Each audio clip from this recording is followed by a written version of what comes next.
This week on the Digital Coffee, soon you're going to be able to schedule Instagram Reels from third-party scheduling apps. Facebook is getting rid of Premiere videos, and also on Facebook, there's a huge groups update coming. All that and more after this. Good morning, and welcome to the Digital Coffee. This is your weekly dose of digital marketing and social media news for small business. My name is Amanda Webb, and I am a digital marketing ROI mentor and consultant, which means I can help businesses like yours make sure that the time and money that you spend on your digital marketing is actually resulting in sales. I am grasping a mug. Good morning, Katie. By the way, I can see Katie is there on Facebook. If you're watching on Facebook, do say hello. I've got something that you can tell me now in a second. If you're watching on LinkedIn, I'd love to hear from you. Although last week, for some reason, LinkedIn comments weren't coming through, so I had to come and talk to you afterwards. But let me know. I know you're there. And also, if you're watching on YouTube, do say hi. Now, I am grabbing this mug because I do want you to tell me something. I want you to tell me if you are enjoying a nice cuppa while you're watching this show. Is what's in your mug? Is it tea? Is it coffee? Is it something else? Have you got a nice hot chocolate? I think someone had hot chocolate last week. I was proper jealous. Mine, as you know, remains empty until after the show when I treat myself to a coffee, because goodness knows I talk very fast. And if I drink coffee, I talk even faster. The other thing I want to know is, LinkedIn's working today. Hello, Simon. Hey, that's good to know. Something else I'd like to know is, do you have a favorite karaoke tune? Do you have something you just love to sing at karaoke? So I've been thinking about this and I've been changing my mind all week. But you know what I think I do like really singing? And it's weird because I didn't like this band at all when I was younger. Living on a Prayer by Bon Jovi. I can't sing. You don't really want to hear me singing it, but tell me what your karaoke tune is. There is Katie. Good morning, Katie. Black decaf coffee. You're on a special diet. Ooh. Making, and I love it when making's early because it reminds me that I need to tell you that if you want to have a chat about this after the show, come and join myself and Making over on Twitter at 10:30 a.m. We've got a Twitter space, which is like an audio chat. You can come and you can listen or you can join in. If you want to join in, if you want to tell me what you think about this week's news stories, just make sure you join on mobile because that's the only way that you can do it. And Making, who is making tea, is actually not having tea at all. She's having water, but there you go. Hello, Simon, who is drinking Ishka, also drinking water. I think I said that right. Did I? Did I say it right? My Irish pronunciation isn't always that great. Anyway, enough of all this. Think about your karaoke tune. Making, I know you have one. While I'm talking about the first story.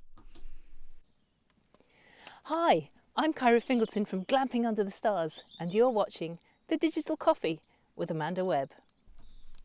Scheduling content is so important for marketers, whether you're a social media manager or whether you're doing it for your own business. It means that you can allocate out that time during the week where you're really going to focus on social media. And it means that you're not distracted constantly through the day going, oh, I haven't posted anything here or there. I mean, I remember when scheduling started happening, it was a game changer. It is a game changer. And the thing that allows like third-party tools, so we're talking Agora Pulse, Feed Alpha, Content Cow, Smarter Q, Buffer, I could go on. That's just some of the ones that I've used in my time. They're really handy because they will be able to schedule to multiple platforms. The thing that makes them work is a thing called the API. And basically, the API is created by the social network, and it's a bridge between the social network and those third-party tools. It connects them up. And until now, the Meta API hasn't included Instagram Reels, which is a pain because that means you have to set all your timers and reminders to go and do this stuff and post it and schedule it. And also it's a pain because you can't monitor your comments and engagement through those third-party tools. But not anymore, because on the 28th of June, just a couple of days ago, Instagram opened up the API for Reels. Now, they're slowly rolling it out. They say it's going to be rolled out to all accounts by the 6th of July. And this means poor social media tools are probably scrabbling to try and get this up into their platform as quickly as they can after that date. But it also means that for us, it's going to be huge for our time management. It's going to be a massive relief, I know, to a lot of businesses that they're able to do this. So, woohoo! Thank you at last, Instagram. The thing that's weird though, the thing that's missing is you can actually, via Business Suite, you can schedule a Facebook reel, but you can't schedule an Instagram reel through Meta's own products. So I'm kind of hoping that after July the 6th, we will start seeing the option to schedule reels in Business Suite or within Instagram as well for business users. I can see we've got some karaoke tunes coming in. We've got, you'll sing anything on karaoke. Yeah, you see, at the beginning of the night, don't we start by going, we're going to sing that song. And then once we've done one, we just want to keep going, and we will basically sing anything. Some of my favourites are very hard to sing though. You're So Making is a karaoke queen. So many karaoke tunes. Girls just want to have fun.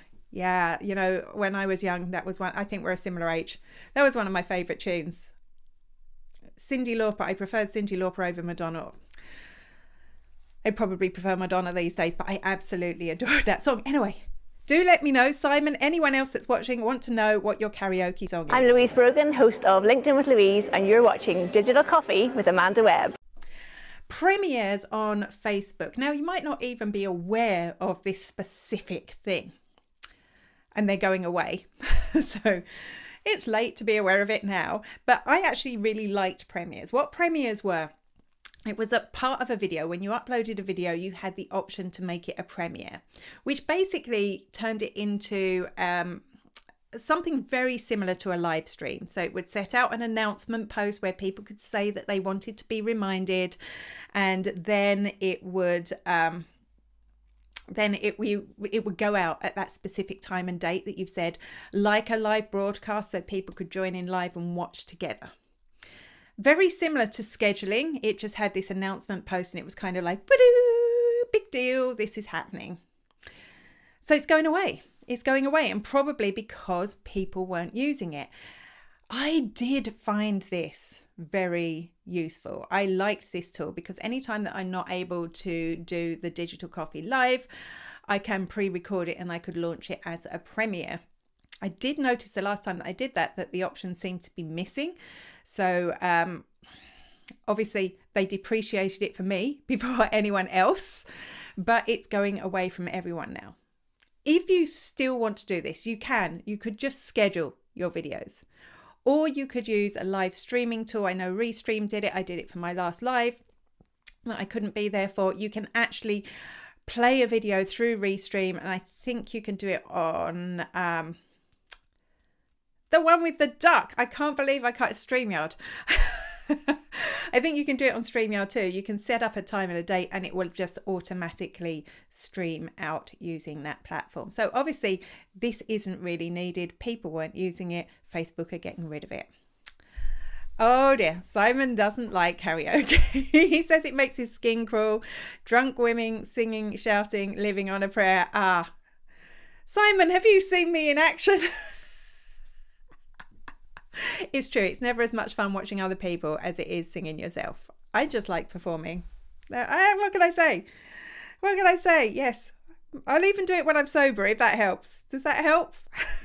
Good morning, good afternoon, and good evening. This is Jeremiah J-Man Monero with J-Man Speaks from New York, and you're watching Digital Coffee with Amanda Webb. Make it a great day. One of the best things about Facebook, in fact, probably the only good thing about it, But still, probably the best thing about Facebook is Facebook groups, right? Whenever I talk to anyone, they generally say, oh yeah, I just use Facebook for groups now. And they really are. They're a nice place to like hang out with people who've got similar interests to you. They're great for business groups. I mean, that's what I mostly use Facebook for these days.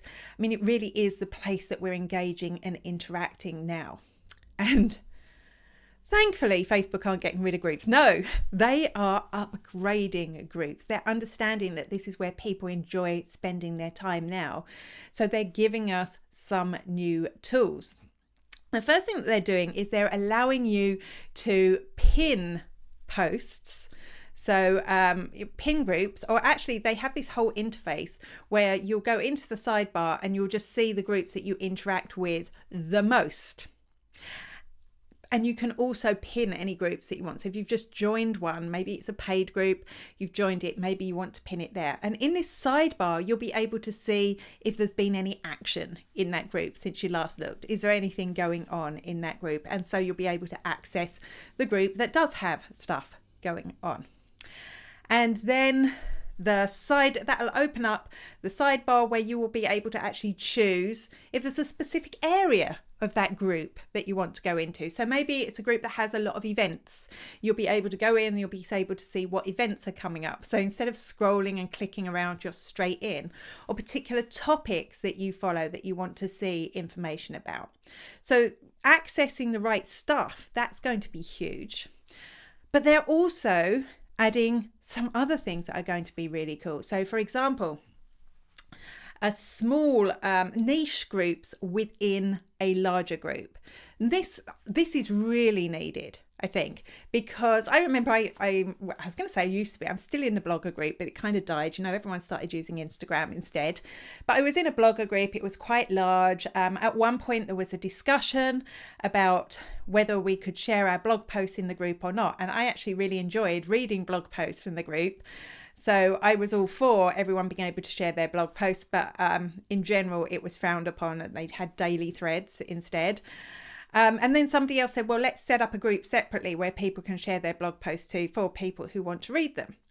That would have actually just been a really good niche group to have within there. And then, you know, they had split offs. They had like the food bloggers group and they had the fashion bloggers group. All of those could have been little niche groups within the group rather than having to activate a whole lot of new stuff. So I think that's really good, really needed. And I'm looking because I've forgotten what my last one is. They're bringing back group messenger chats. Now, these were a thing, right? You could have a messenger chat with a group. Now you couldn't, then you could again, then you couldn't, now you can again. So messenger chats are back, and they're also bringing in audio chats that group members will be able to join. So these are essentially audio rooms. We know we've had rooms within groups. I don't think anyone uses them. They were kind of like Zoom within a group, but they're transferring this into being an audio chat. So all of these, I think, are really good ideas. I do think this is going to improve the group experience. And for businesses, you know, we need to engage in groups because they're a great place to understand our audience, understand what they want and need. They're a great source of content ideas, and they're a great place for you to be able to actually engage with them on a one-to-one level. So all good. Still probably the best part of Facebook is groups. I'm sure there's something else as well. I can see I've got loads of comments. Thanks, Ian. Yes, StreamYard does do that. Good to know. Good to know. Simon says, Twitter Spaces karaoke party. Now, you've just said it makes you cringe. Will you join in to hear myself and Making, singing, living on a prayer? She says she doesn't scream Making. I scream. Making is an awesome karaoke singer, and I know she is. Hello to Deirdre, who's watching over on YouTube from sunny Wexford. Send some of that sun our way. It's overcast here this morning. I can see Making and Simon are having a good old chat about karaoke songs. So I think it's time to move on to the next. What button do I press? I think it's this one. Hi, I'm Carol Phillips from Laguna Beach, California, and I'm here watching Digital Coffee with Amanda Webb. Hi! Unbelievably, there are a whole lot of people on Twitter that don't even know what a Twitter space is or what's going on. They don't even realise that stories have gone away, to be honest. And that's a problem for Twitter because they got this great tool and maybe not enough people are using it. Of course, you can find out all about Twitter Spaces by joining myself and Making Sang at 10:30 a.m. every Friday morning. If you go to the top of my Twitter, you will see a pinned tweet. That's where you join in. But it seems that it's still quite niche. So Twitter are implementing something that could mean more people will start spaces. Now, we've heard rumours about this before, so it's not new to viewers of the Digital Coffee. You knew this was coming, but there are 2 new ways that you'll be able to start a space. It is officially being tested with iPhone users, iOS users right now. Sorry, Android users. Firstly, you will be able to start a space from the Twitter composition window. You know what? Thank you, Twitter, because it's really hard. It's not really hard, but sometimes my finger slips and I miss the button, because what you have to do now is you click the plus button, hold on it, and this whole thing comes up and you have to move your finger over to click onto spaces. And sometimes I miss it and start a tweet and there's no way to do it from there. So now there will be a little button you can click to start your space. It will send you over to set up all the details of your space from there, which is really good. You'll be able to set up your tweet and your space all in one big chunk. Thank you. Second way is the one that we were talking about before, which is starting a space from a retweet. So this could be a really good way to set the topic of your conversation. You could retweet one of your own tweets as being the topic of the conversation. You could retweet a news story as it being part of the conversation. And instead of you getting just the quote tweet or retweet button, you'll have the option to retweet it into a space where it will sit at the top in the nest so people will know what the conversation is about. By adding these tools, will it encourage more people to jump onto Twitter Spaces? Will it encourage there to be fewer Twitter Spaces about NFTs? Because honestly, there are a few too many. It's one of the things that stops me going through to see what's happening today. So interesting to see if this works. Interesting to see if this can really give an extra push to Twitter Spaces. But as far as I'm concerned, they're live and well and getting lots of engagement already. Don't forget hours, 10:30 a.m. Don't go away. I'm just looking for a button to press. I can't read because I'm blind. Here we go. I'm Esther. And I'm Melanie. From the Monday Morning Marketing Podcast. And you're watching the Digital Coffee with Amanda Webb. Social media is deliberately addictive. It is so addictive, isn't it? I mean, I have loads of ways that I manage my social media addiction. So one, I hide my phone from myself. Very often I forget where I've left it and I have to walk around the house getting my watch to call it so that I can find it. But that's the thing, because I'm an adult, I know it's not a good thing, and I found ways to manage my addiction. But it's different for kids, right? Because kids don't really know that, it's bad for you. Because when you're an adult, you have other responsibilities. You have to look after your kids if you have them, or cats if you're like me. You have to make money. You have lots of life to live, and social media gets in our way. So we know we need to curb our use. And when you're a kid, you remember what it was like. The only thing that's getting in the way is your parents telling you shouldn't be spending so long on social media. And this could, turn into a bigger problem as they get older. I mean, we're only beginning to see now. We're only really in the first generation of people that have had social media since they've been very young. So, is this going to have an effect in the future? And let's not hide this. I mean, they're deliberately addictive. The way notifications work, the way everything works is designed to keep you on that social media platform. California have decided they want to do something about this. The state of California is introducing legislation which will mean which will ban addictive social media algorithms, whatever that means. Not for everyone, just for children. Now, it does seem extreme, but it's probably not a bad thing when you think about it. So it's just for children. Adults, we have to deal with our own addictions, whatever our addiction is. We have to get used to that. But for children, it's going to ban it. So that's if it gets through. It's being debated. So there's two things that could happen here. Firstly, the social networks will have a different algorithm for kids than they will have for adults, which makes sense, which is probably the best solution. I mean, TikTok, right? We all know it's ridiculously addictive. I imagine if you're a child, it's even more exciting and addictive. So having maybe a slightly different algorithm that maybe, curbs that intense social media use for children so that they don't grow up addicted might be a good thing. And then having a regular one for adults who we're supposed to be able to look after ourselves. Or algorithms will have to change altogether. Maybe just in California. Which means, social media as we know it would completely change. Maybe we wouldn't be as interested in it anymore. And I think the social networks are going to want to do everything they can to stop that happening. Now, I say all this as somebody who grew up addicted to television, and I probably don't watch as much television now as I did when I was a young person. I often wonder, do we worry too much about social media use? But because it's such a new thing, because we're only one generation into it, it is probably something that we need to look at.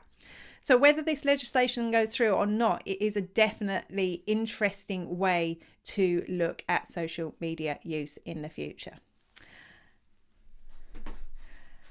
I can see Making and Simon are still talking about a Twitter karaoke party. I do not tweet after I've been drinking. I definitely don't go on a Twitter space after I've been drinking, and I may require a drink to do karaoke, which is contrary to what I just said. I don't need to be drunk, but I need some Dutch courage. Right, Deirdre is saying currently most adults have lived part of their life without there being social media. Our generation invented it. It's so true, and that's why we know why it's different. But I always compare it to television because I was terribly addicted to television as a child. I would literally watch anything on television. I mean, my parents missed a great opportunity to educate me. Well, we didn't have an education channel at the time, but if we had, I would have watched that non-stop. So and I know now that that's not the way I watch television. I'm a lot more choosy, even though it's on all the time. Okay, it is an interesting conversation to have. I wonder, will it go through? We have got one more story related to karaoke, so you're going to like this one. There's Ian saying most social media platforms have age limits, which excludes children. YouTube is 16. Is it? Because most social networks, it's 13. And I know that is a specific YouTube for kids. So, it is still there. So, yeah, interesting. And, we know kids get around this, but we also know that there are lots of new ways to be able to verify your age before you get on a platform, because social networks are getting into trouble for that as well. Okay, one more story. It's a very exciting one. Very exciting. I'm so excited about this next story. So do stay tuned. Hello, this is Nicole from Wonderstars, and you are watching Digital Coffee with Amanda Webb.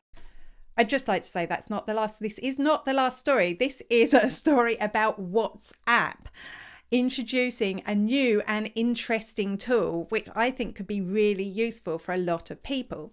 So if you ever want to share images on WhatsApp, so it could be with a family group, it could be with someone else, it could be with a customer, and maybe there's something in that photo that you shouldn't be showing. So it could be a picture of a child. It could be, for example, my other half won't let me upload any pictures of him onto social media without permission. It could be, maybe you're sharing a screenshot of your Facebook ads interface and you want to blur things out there. So before, you would have to go and use a third-party tool to do this, to blur out those faces before you put it onto WhatsApp. But now it seems that is actually going to get integrated into WhatsApp itself. So this would be really, really handy. I'm imagining for business use specifically, for people wanting to share anything, any sort of personal information. You will have that option to blur stuff out. I'd like to see some more video editing tools there in the future as well. Now we're on to the last story. Hi, Sasha Lydia from Think Outside the Bot, and you're watching the Digital Coffee with Amanda Webb.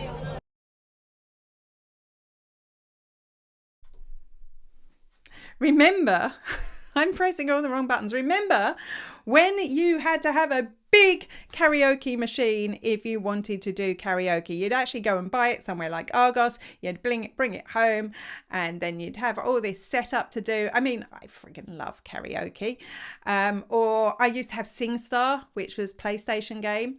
And the problem with that is, you know, as well as having the machine, you'd have to keep buying the discs to get new tunes to sing along to. They're great crack to have. You know, you can have like them in your house parties. You can go and do them at events, and, you know, you can go and book a karaoke room somewhere. But it was all hassle. It was a lot of setup to get this thing going. But soon it's going to be accessible to a lot more people. In fact, any Spotify users, because Spotify, and I will precursor, this has nothing to do with business. This is just fun. Spotify are introducing a karaoke tool. So at the moment on selective songs, you are able to go in and scroll down to see the lyrics of that song. And as it plays, it will scroll the lyrics up so you can see what they're singing at the time. That is already there. Not on all songs, but on a lot of songs. Soon, there's going to be a little button at the top of that. So rolling out right now to different regions, there's a little button at the top where you'll be able to hit sing. And when you hit sing, it is going to lower the vocals so that you can sing along, and it will highlight the lyrics that you need to sing as you sing along. And at the end, this is your chance to prove your singing prowess, you will get a score to see how good you were at singing that song. Now, I absolutely love this. I know I'm going to use it next time we have a house party. I'll hopefully be able to get Spotify up on the big telly, so people can have a sing along there. Like I said, no business method thing that I can think of right here, unless you're having like a party in the office. I just love this. I think it is very creative. So this is your and finally story for the week. I will be getting Bon Jovi, Living on a Prayer, screeching along, Simon. I will be screeching along. And that is it for the Digital Coffee for this week. Don't forget to join us at 10:30 a.m. over on Twitter. You'll see a tweet pinned to the top of my profile, which is @Spiderworking. You can come and join us there. If you're on desktop, you're only able to listen. If you join on mobile, request to speak. And if I know you, I'm going to let you in and you can tell me what you think about this week's story. If you can't join us there, I will be back here, same bat time, same bat place next week. Until then, bye-bye.